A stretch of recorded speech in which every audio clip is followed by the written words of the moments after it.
Hello guys, today's November 15th and today I'm going to talk about the election's aftermath. There are some votes left to count still, but almost all states have been called. And I'm going to see and analyze what happened and why there was no big blue or red wave for either side. Mind you guys, this was my first election prediction, and my mistakes were trusting the polls too much, underestimating an incumbent's turnout, underestimating gerrymandering, and forgetting about ticket splitting. So let's start with the basics. Joe Biden got 306 and Donald Trump got 332.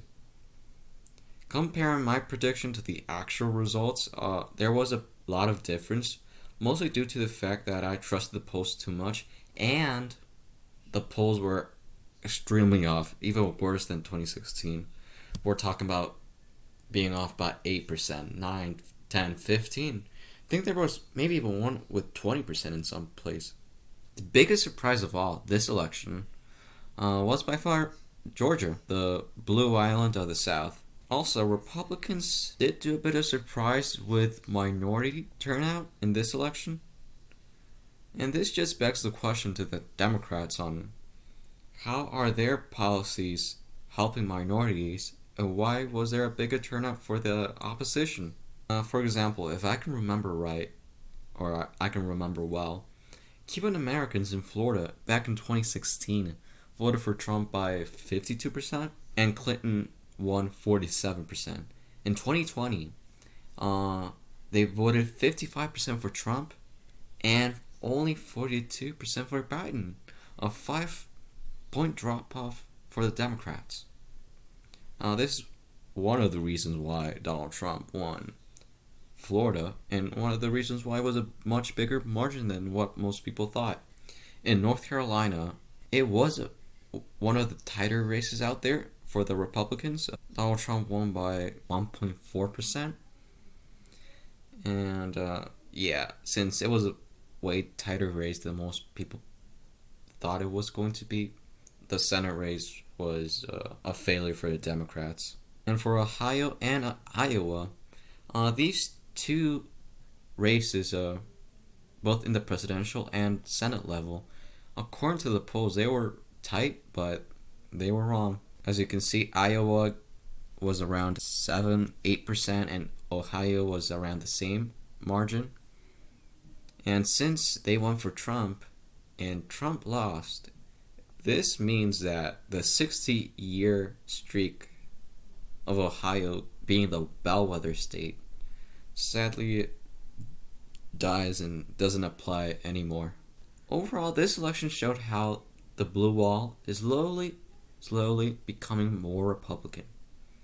As more minorities from Wisconsin, Michigan, Pennsylvania are moving to Texas, Arizona, all these places, they are becoming more Republican. So Wisconsin Michigan and Pennsylvania underperformed. Michigan was supposed to go by, according to polls, by 5-6%. Barely, was it even 2? Yeah, barely 2. Wisconsin, below 1%. Pennsylvania went below 1%. Nevada, which I last minute predicted it was going to be a tighter race, went to Joe Biden by only 2.5%, around that margin. Now for the good things, they got Georgia, Arizona by less than 0.5%, but a win is a win. They also got Nebraska's 2nd district by a decent margin, which is surprising to say the least. But that was really it for the good things for the Democrats in this election. Now I'm going to talk about the Senate and the House and other stuff. Okay, so this election and the presidential level, this is what Democrats wanted. They wanted Donald Trump out of the White House. But still, Republicans did pretty well down the ballot. In the Senate, Democrats, they fell short. Almost a near complete disaster if it wasn't for the chance they have in both Georgia's special elections. For example, Maine was one of them. I was supposed to go for Sarah Gideon for Democrats by 5%, 10%. Nope. I went for Susan Collins for 8%. Every single poll saw Susan Collins lose. And she, not only did she win, she won, I don't know if you could say with a mandate, but 8%. And that's all I can say about that. Iowa. Almost all throughout the race, it was all throughout the election season, it was pretty close.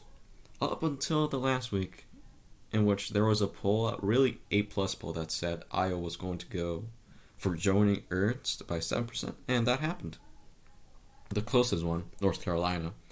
That went for Thom Tillis, the incumbent. I do believe that scandal by Cal Cunningham did hurt him, and even potentially lost him the race here. Democrats thought that they could easily win the majority, but that just didn't happen. They wasted money in Kentucky. It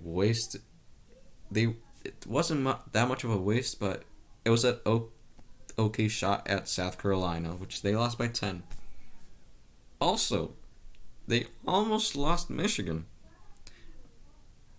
I wasn't too surprised that this was a really tight race, since John James was by far one of the better candidates that wasn't an incumbent for the Republicans. Technically, there is still hope for the Democrats in winning, not one, but both of Georgia's Senate elections.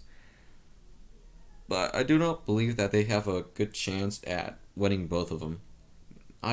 Maybe Warnock can win against Loeffler, since she is a weaker candidate. But it's going to be a really uphill battle for Jon Ossoff. We're going to see a lot of ticket splitting of Warnock and Perdue. And the best case for the Democrats, to be honest, is that, and likeliest, is that they get one Senate, they win one seat here. So that would make the Republicans' majority weaker. The main thing I know for a fact is that there's going to be a lot of money spent here. I'm talking about $100 million. Since it's the only way that the Democrats can win the majority. And even then, it's a really slim. It would be a 50-50 slim majority, since VP Kamala Harris would be the tiebreaker. A good thing for the Democrats is that in 2022, the Senate does favor them by quite a lot, and they potentially have a decent shot at winning the Senate in 2022, which is a bit weird since it's a midterm year. But that doesn't apply for the House. And it also depends on how well Joe Biden's presidency goes like. These two Georgia Senate races is if there's going to be court packing, if DC and Puerto Rico could become states, if gerrymandering could be lessened, if there's going to be more healthcare and immigration reforms. And these opportunities don't come often. They come every maybe 10, 20 years for a party to gain the trifecta. Last time was Obama in 2008. Before that was Jimmy Carter in the 70s, I'm not mistaken. In the House, the Democrats, they were supposed to win 5 to 10 seats, and they actually lost around 6, if not more. And that number could rise. They did keep the majority at least, but with gerrymandering, in 2 years, the Republicans are easily going to win the House, unless something happens to the Trump administration. I don't know. And by the way, this is the slimmest majority of either party in over, I think, 18 years, since 2002, if I'm not mistaken. And I wouldn't be surprised if Democrats win back the Senate, but they lose the House due to gerrymandering.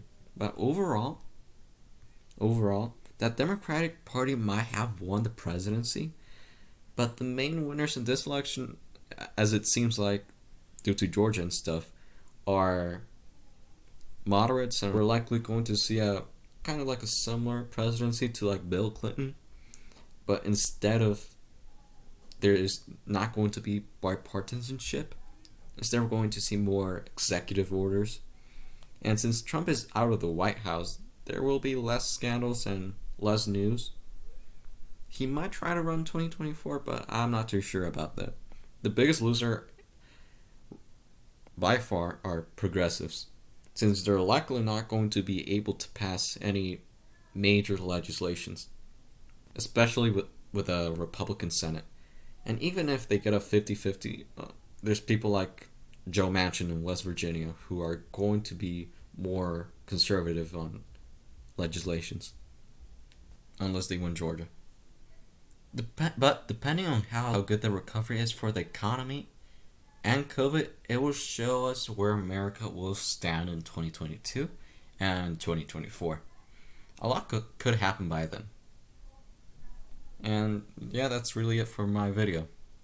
Thank you guys for watching, like and subscribe, and see you next time.